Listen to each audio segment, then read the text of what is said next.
Hoje vamos aprender um pouco mais sobre os biomas terrestres. E de início, vamos conhecer a fundo os biomas tundra e taiga. Mas afinal, o que é bioma?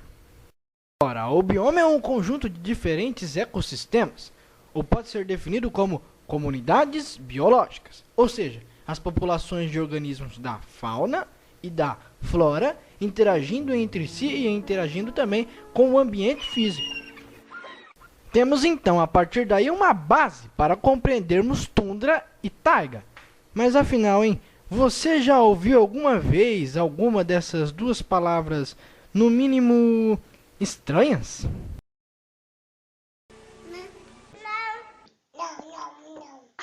Você pode até não ter ouvido falar, mas com certeza conhece esses biomas. Arrisco a dizer até que conhecem tão a fundo que vocês saberiam me dizer com detalhes como é a fauna e a flora desses dois biomas. Pense um pouco. E aí, lembrou? Você ainda não lembra? Voltemos, portanto, à nossa infância, embalada pelas fantasias douradas de Walt Disney, clássicos como Bambi ou O Irmão Urso, histórias que contam dramas e aventuras de personagens vividos na tundra e na taiga. Agora sim, você tem a certeza de ter conhecido esses biomas.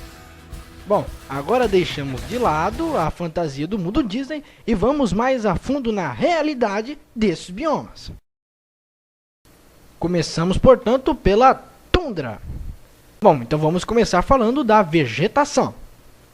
De vegetação rasteira, não possui árvores.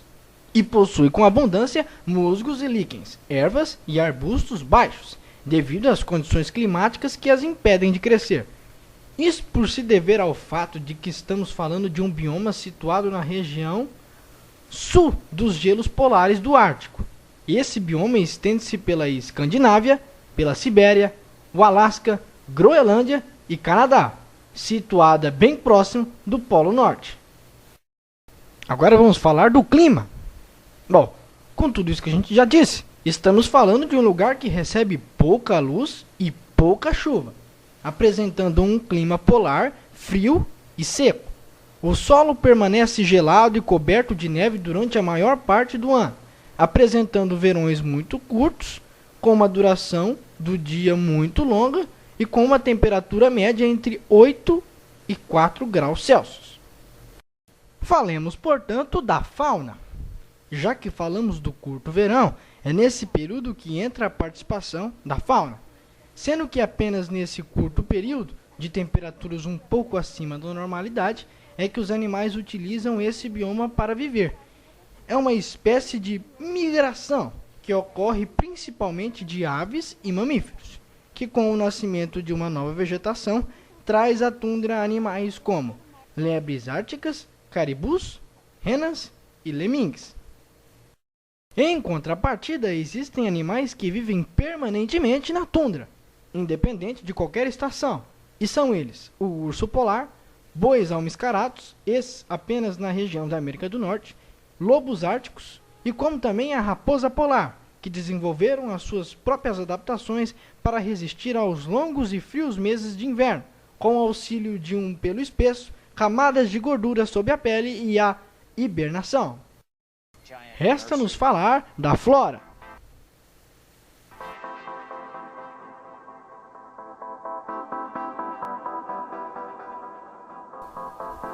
Como já dissemos, nesse bioma não há existência de árvores. Tampouco existem pinheiros, como muitos podem estar confundindo com a vegetação da taiga. A tundra é composta, como já dissemos, por uma vegetação rasteira, quando essa não está coberta pelo gelo, podendo haver plantas como a papoila do Ártico, boreal Jacobs escada e urze do Ártico branco. Gostou da tundra? Achou interessante? Então vou deixar aqui para vocês algumas curiosidades sobre esse bioma. É nesse bioma que cientistas e entusiastas acreditam que possa haver grandes chances da existência do pé grande nas mediações do Canadá e da Suécia e na tundra siberiana russa. É na tundra também que ocorre o fenômeno chamado de aurora boreal, um sublime espetáculo de luzes e cores. Por último, o termo tundra deriva da palavra finlandesa tuntúria, que significa planície sem árvores ou colina ártica.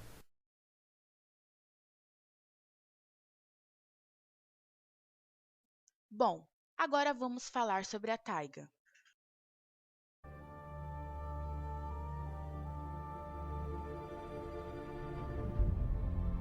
Esta é a floresta de taiga. O número de árvores é igual ao de todas as matas tropicais juntas. A taiga circunda o globo e tem 1/3 das árvores da Terra. Ela produz tanto oxigênio que sozinha é capaz de renovar a atmosfera do planeta inteiro. Na porção norte da taiga, o período de crescimento pode durar somente 1 mês por ano. Pode demorar 50 anos para uma árvore ficar maior que uma muda.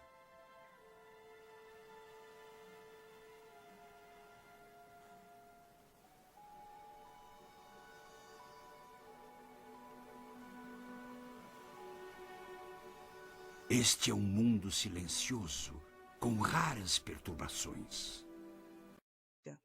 A taiga, também conhecida como floresta de coníferas ou floresta boreal, localiza-se exclusivamente no hemisfério norte e abrange áreas da América do Norte, Europa e Ásia. Encontra-se em regiões de clima frio e com pouca umidade. Localiza-se, portanto, a sul da tundra. Agora vamos começar falando do clima. O clima é subártico, com ventos fortes e gelados durante o ano todo. Essas florestas são frias e recebem pouca precipitação.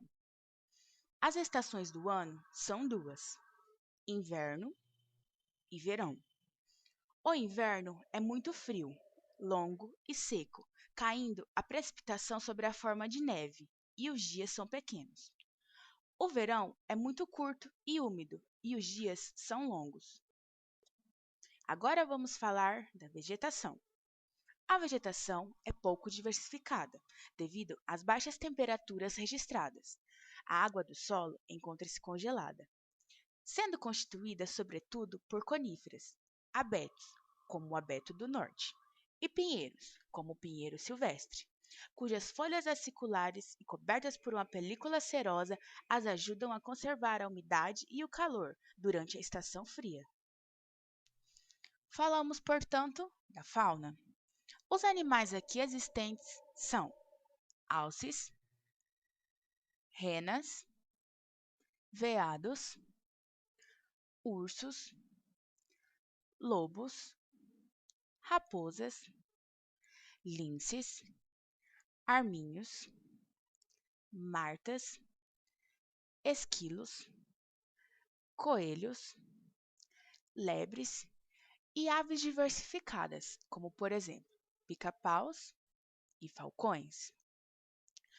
Os charcos e pântanos que surgem no verão constituem um ótimo local para a procriação de uma grande variedade de insetos. Muitas aves migradoras vêm até a taiga para nidificar e alimentar-se desses insetos. Tal como na tundra, não aparecem répteis devido aos grandes frios. Resta-nos falar sobre a flora. As florestas boreais demoram muito tempo para crescer e há pouca vegetação rasteira. Aparecem, no entanto, musgos, líquenes e alguns arbustos. As árvores demonstram a existência de adaptação ao meio. Também, a forma cônica das árvores da taiga contribuem para evitar a acumulação da neve e a subsequente destruição de ramos e folhas.